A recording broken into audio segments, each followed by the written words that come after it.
Hey everybody, hope you're having a great week. Alex Kirshner back here to pick another weekend of college football games at Odds Checker.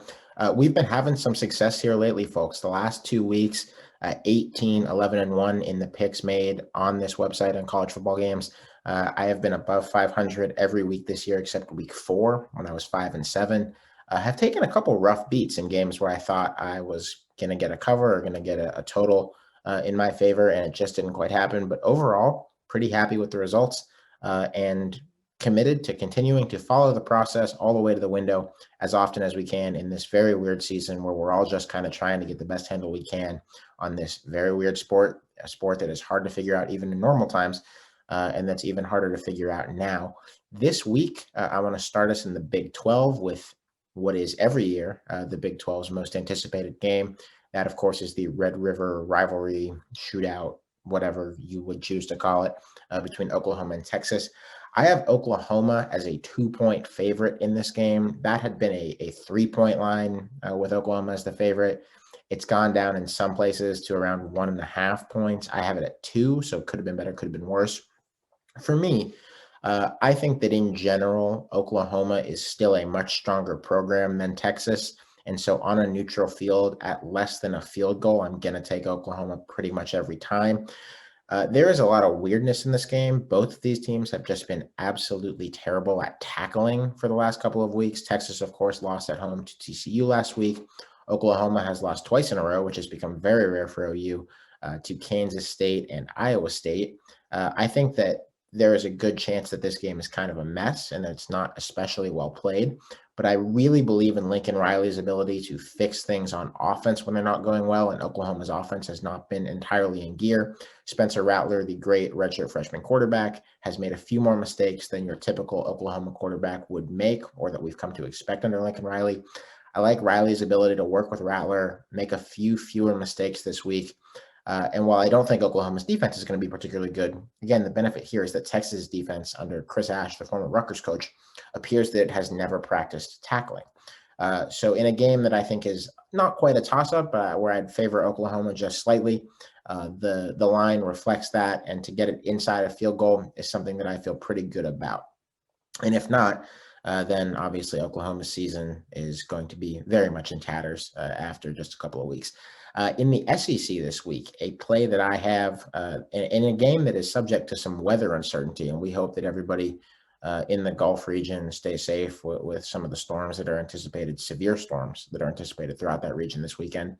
I have Missouri as a 20.5-point dog at LSU in Baton Rouge. We have talked on this program before about how Missouri is not very good, but does have a pretty strong run defense. And this has manifested itself in a couple of bets for me that have paid out. I've bet on Missouri's games, both of their 2 so far, and I'm 2-0, betting on them to cover as around a 4-touchdown underdog against Alabama, and then getting an under bet in their loss to Tennessee last week. The thing with Missouri is that, yes, they are bad, but their run defense is really stout. Nick Bolton's a great linebacker. Kobe Whiteside, their defensive tackle, is one of the better tackles in the country. And what we've seen is that in the fourth quarters of these games when Missouri is down by a lot of points, that run defense has really, really clamped down. Against Alabama, Tide, I think they ran the ball 14 times in the fourth quarter for 0.6 yards per carry. It was a very similar story in Knoxville against Tennessee, where you had the Vols running 11 times in the fourth quarter for 2.4 yards a carry.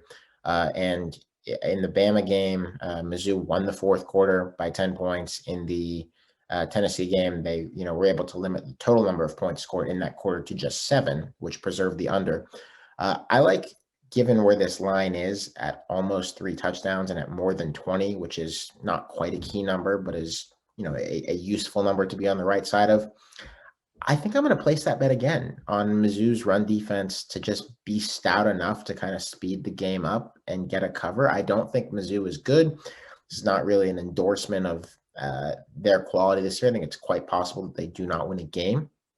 But with that big a line and against an LSU offense that has not really been itself, I feel pretty good about Mizzou at that number. Obviously good enough to play it.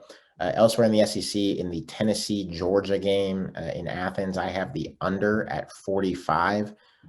This has wiggled around a little bit. You can see what you can get it at.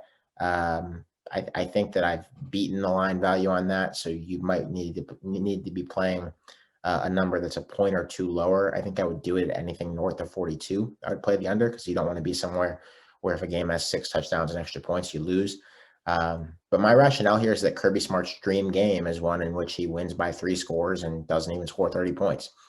This is a coach who likes to sit on a game, who wants to get up early, and I think particularly in an environment where he has not a ton going on at quarterback, though Stetson Bennett has played very nicely for them through 2 weeks. I don't think he's going to take a lot of chances and try to run things up. I think that he's going to attempt to get ahead and just pound the rock all game and keep things moving. I think that Georgia's defense should keep things fairly low for Tennessee's offense, though I do think, and this is important, that the Vols will be able to move the ball a little bit on the ground. They've got a couple of great offensive tackles, including one, Cade Mays, who actually came over from Georgia and was just declared eligible. I don't think that Tennessee's plan is going to be to throw the ball all over the field and have Jarrett Quarantano try to beat Richard LeCount and Tyson Campbell and some of these guys in Georgia's secondary. I just think the way that this game should play out is that it's a lot of running and not necessarily a ton of ball movement up and down the field. Another under that I have in the SEC this week, Mississippi State at Kentucky, under 58.5. This is one where some of the projection systems that I like to look at see this game coming in right around this total. And I'm sort of just placing a bet that I do not think conditions are going to be very good. I mean, we are expecting really rough weather in a lot of the country this week, and that I think is going to include probably at some point this weekend, and we'll see what the conditions are on Saturday night in Lexington. So I see a relative toss-up here in terms of the number at 58.5, but when you factor in the weather, it just seems to me like there's a pretty good chance that the game comes in well below that, and we'll see how that plays. A lot of unders for me in this video. I have one in the ACC as well. Louisville at Georgia Tech, under 65. This has moved to 64, where I think I would still feel pretty good about it if I were in your position watching this video.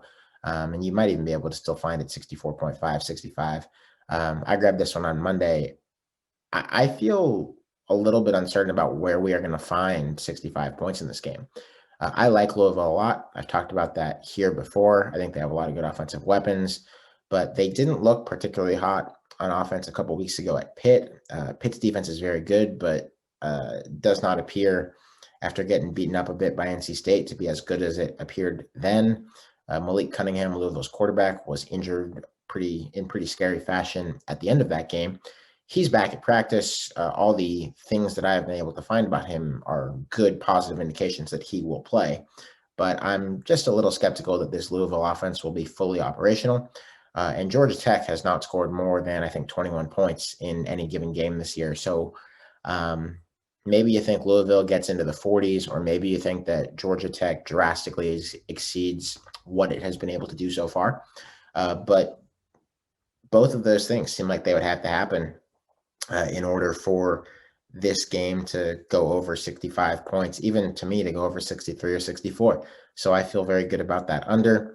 And yet another under that I feel very confident about, an over that I feel very confident about in the ACC. This week, a lot more total betting for me, whereas usually I like spreads a little bit more, is the over in Pitt, Boston College, and Chestnut Hill. I got that at 43.5. It's about a half point higher at most places right now, but you still might be able to get it there. I think that this is a game of two teams whose offensive woes may have driven the number a little lower than it should be. Pitt's offense is not nearly as good as Pitt's defense and is not good enough to make this team be what it could be with a decent offense. But despite Pitt's offense in general being a pretty big mess against NC State a week ago, Kenny Pickett, the quarterback, had one of the best games of his career, and Pitt still scored 29 points, even when they seemed pretty disheveled for a lot of that game. Boston College's offense is not tremendous to me, and Phil Dracovic, their new quarterback, has shown some flaws, but he's also shown some really positive signs, particularly throwing the ball really well against pressure, which is an important thing against a Pitt defensive front that generates a lot of pressure.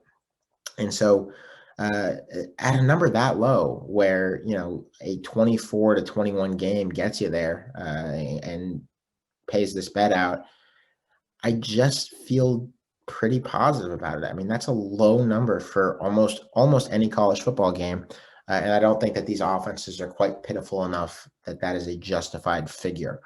Outside the power conferences this week, I got the ULM Warhawks as 21-point dogs at Liberty. That's now around 19 points, so I beat the line movement a little bit there. This isn't really about ULM, and we've talked on this program before about how ULM had a lot of issues off the field leading up to the season that would make it pretty tough for them to perform. I don't think they're very good. But this is about Liberty, which I'm really sure is not very good. Liberty just won by 21, which is the same number that I got ULM at. Liberty just won by that amount against North Alabama, which is an FCS team and not a particularly good FCS team. An FCS team that went 4-7 last year and was able to stay within 3 touchdowns of this Liberty team coached by Hugh Freeze. I do think Liberty can score a little bit, and it wouldn't be surprising if they get somewhere into the 30s, even the low 40s. But this is not a special Liberty defense. And my read on ULM is that there's no reason that they could not get into the low 20s themselves, which would leave Liberty with a lot of work to do to cover 21 points. I think that even though this line has gone a bit in my favor and might not be as enticing for you at this point, anything north of 17 is strong value for me here, just because I'm really not particularly impressed with Liberty. And I think ULM might be a bit more competent than it appeared earlier in the season, though that's not to say that they are not still one of the handful of worst teams in FBS. And a good opportunity for you here that I would close with is UTSA.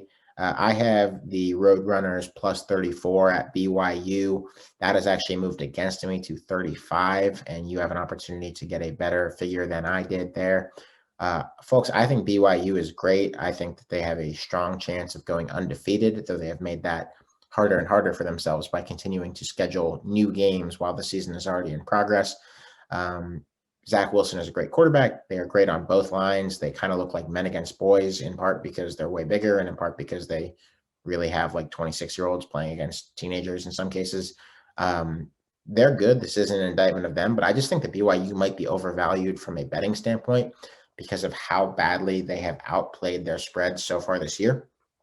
They have played 3 games and they have covered running away in all of them, to the point where their worst performance to the spread was covering by a touchdown in a win against Louisiana Tech the other week. They covered by like 50 points against Navy in week 1. They covered by a bunch against Troy a couple weeks after that, a Troy team that coming in appeared to be very strong. So despite the fact that I think UTSA is pretty outmanned here, I do think UTSA has turned a corner. And I just think that 34 is a lot, and 35 is particularly a lot, given that BYU might be chilling. BYU could be up by that amount in the fourth quarter and just pull everybody, and we could have a kind of a situation where you bet against whoever is the giant underdog against Clemson, because they're just not really putting their foot on the gas when they're up by a bunch of points at the very end. I like that value. I'm on team big number at plus 34. And if you can find it at 35 or across, I would take UTSA. Feels like very good value. Go Roadrunners. Folks, thanks for watching. Let's follow a strong process again this week, and let's try to make some money. Have a great one.